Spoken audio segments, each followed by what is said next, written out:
Stage पे बैठे हुए वंचित बहुजन आघाड़ी महाराष्ट्र महासचिव अरुंधति ताई सिरसाट और अमित भाई भुईगढ़, वंचित बहुजन आघाड़ी के जिला के दोनों अध्यक्ष, वंचित बहुजन आघाड़ी के तमाम कार्यकर्ता पदाधिकारी, आप तमाम के सामने ज्यादा वक्त नहीं दूंगा क्योंकि वंचित बहुजन आघाड़ी एकमात्र महाराष्ट्र के अंदर ऐसी पार्टी है जो बातों से ज्यादा काम पे यकीन रखती है।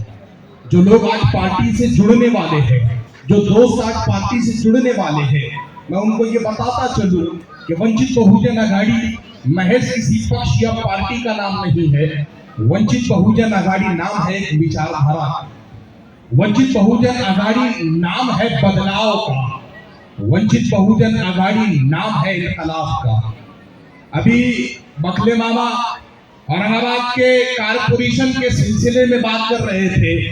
मैं आप तमाम लोगों को यह बताता चलूं कि जब वंचित बहुजन आघाड़ी ये ठान लेती है कि किसी को सदन में पहुंचाना है, किसी को लोकसभा में पहुंचाना है, तो वो वंचित बहुजन आघाड़ी ही ऐसी पार्टी होती है जो महाराष्ट्र की 40 साल तारीख को बदल देती है और जो तथाकथित पक्ष, कांग्रेस जैसे पक्ष, एनसीपी जैसे पक्ष, शिवसेना और दूसरे पक्ष जो है वो कभी किसी उम्मीदवार को जो है तो मुस्लिम उम्मीदवार को चुन के नहीं देते, लेकिन बाबा साहब अम्बेडकर जब ठान लेते हैं तो इसी औरंगाबाद से एक शख्स जो है तो लोकसभा तक चला जाता है।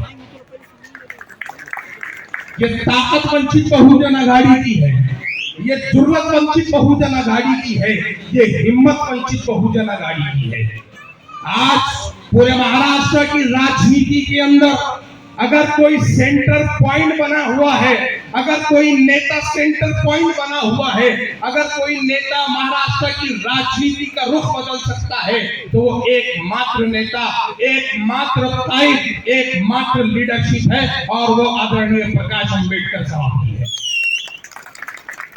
वंचित बहुजन आघाड़ी के पक्ष पे कभी भी आपको अलग अलग धर्मों के लोग हमेशा से नजर आएंगे, अलग अलग वर्गों के लोग हमेशा से नजर आएंगे। जब भी मैं वंचित बहुजन आघाड़ी के मंच पे खड़े होता हूँ, 4 मिसरे हमेशा पढ़ता हूँ। मैं 4 मिसरे आपको सुनाता हूँ ताई कि वंचित के मंच से इंसान मिलता है, यहाँ पे राम मिलता है, यहाँ रहमान मिलता है, यहाँ ना कोई हिंदू है, ना मुस्लिम है, ना सिख है, ना ईसाई। यही वो मंच है जहाँ सारा हिंदुस्तान मिलता है।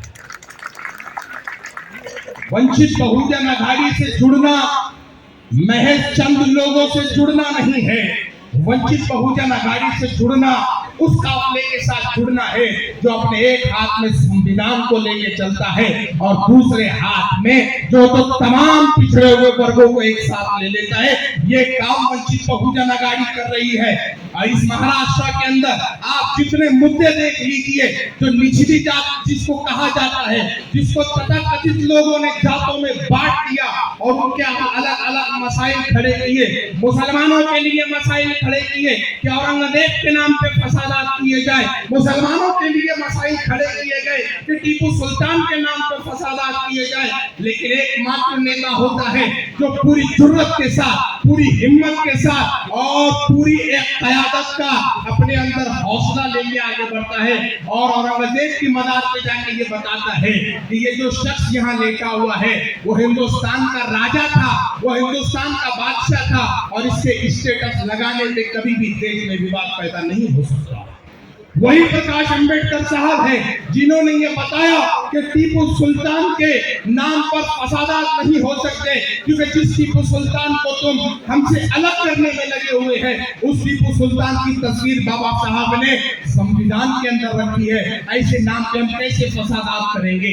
इन तमाम फसादात को खत्म किया और लोगों को साथ में लिया और बदलाव की राजनीति कर रहे हैं। और आज बदलाव की राजनीति को हम आगे लेकर जा रहे हैं। आने वाले दिनों में वंचित बहुजन आघाड़ी सत्ता में बैठेगी और सत्ता में बैठने के बाद इस महाराष्ट्र को सिर्फ विकास की तरफ ले जाएगी। हम जो है तो वर्गों में लोगों को नहीं बांटेंगे, हम विकास की बात करेंगे, हम एजुकेशन की बात करेंगे, हम तालीम की बात करेंगे। यही कहते हुए अपनी बात को खत्म करता हूँ, क्योंकि वंचित बहुजन आघाड़ी जब भी आपकी क़यादत करेगी वो बदलाव ही करेगी। बहुत बहुत शुक्रिया।